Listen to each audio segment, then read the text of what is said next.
ოპოზიციურ ალიანსში არსებულ დაპირისპირებას ეხმაურება ლევან ხაბეიშვილი, მან განცხადება საკუთარ სასამართლო პროცესზე გააკეთა. მისი თქმით, მუდმივი მოლოდინია მხოლოდ იმაზე, თუ რა სიტყვიან ბრიუსელში და ვაშინგტონში.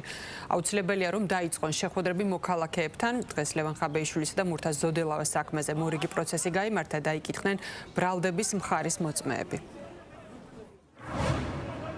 ოპოზიციური ალიანსის 5 განცხადებიდან 3 ნაციონალურ მოძრაობას რომ ეხება არანორმალურია, ძმაო სიგიჟია. თქვენი პლაკატების გამკვრელი ვიქნები მე, ლევან ხაბეიშვილი, ოღონდ გაათავისუფლეთ ეს ქვეყანა, ოღონდ სწორი ნაბიჯები გადადგით, ოღონდ იბრძოლეთ, ძმაო. მე ვიქნები თქვენი უკანასკნელი აგიტატორი, ყველას მოსამსახურედ დავდგები. ტელევიზორში მოვისმინე ასეთი სიტყვები: 10 მაისიდან ვიწყებთ გასვლასო. დღეს რას აკეთებთ? 24-ში ხალხო. ამას ნუ იტყვით, ჩემი რჩევაა. თქვენი არც გაკრიტიკება მინდა. მე ვარ ერთი თქვენი მხარდამჭერი, მაგრამ როგორ მაინტერესებს რას აკეთებთ 6-ში, 7-ში, 8-ში, 9-ში. იცით რაზე ჩხუბობენ? იმან რაღაც პოსტი დაწერა და უნდა უპასუხო.